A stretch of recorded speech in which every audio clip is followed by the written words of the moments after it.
વાત કરીશું મહારાષ્ટ્રથી। મહારાષ્ટ્રમાં નવી મુંબઈમાં મનસે નકલી મતદારોની યાદીનો કૌભાંડ જાહેર કર્યું છે। આ માટે મનસે એક જાહેર પ્રદર્શનનું આયોજન કર્યું હતું, જેમાં ચૂંટણી પંચની મતદાર યાદીમાં વ્યાપક ભ્રષ્ટાચાર અને અનિયમિતતાઓ જાહેર કરવામાં આવી છે।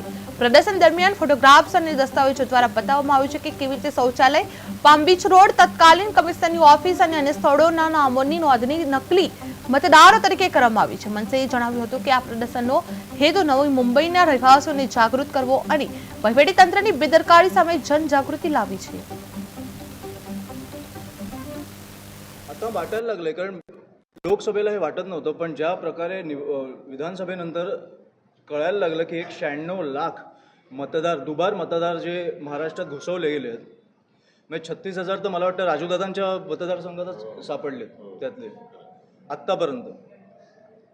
ह्याच्या पुढे अजून किती सापडतील माहीत नाही। दुबार मतदार म्हणजे तुम्ही रांगेत उभे असताना तुमच्या पुढे कोण आहे, मागे कोण आहे हे जर तुम्हाला माहितीच नसेल, जर तो कोणीतरी बाहेर नाही, तसं आता माहीम दादरमध्ये माझ्या ह्याच्यात 200 लोक सापडली गेली जे ऑलरेडी मृत पावले,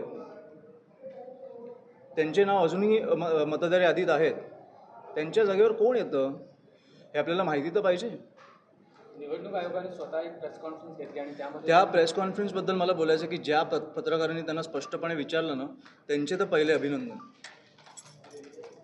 कारण ज्या प्रकारे तो माणूस IAS आहे, त्याच्याकडे उत्तरं नव्हती।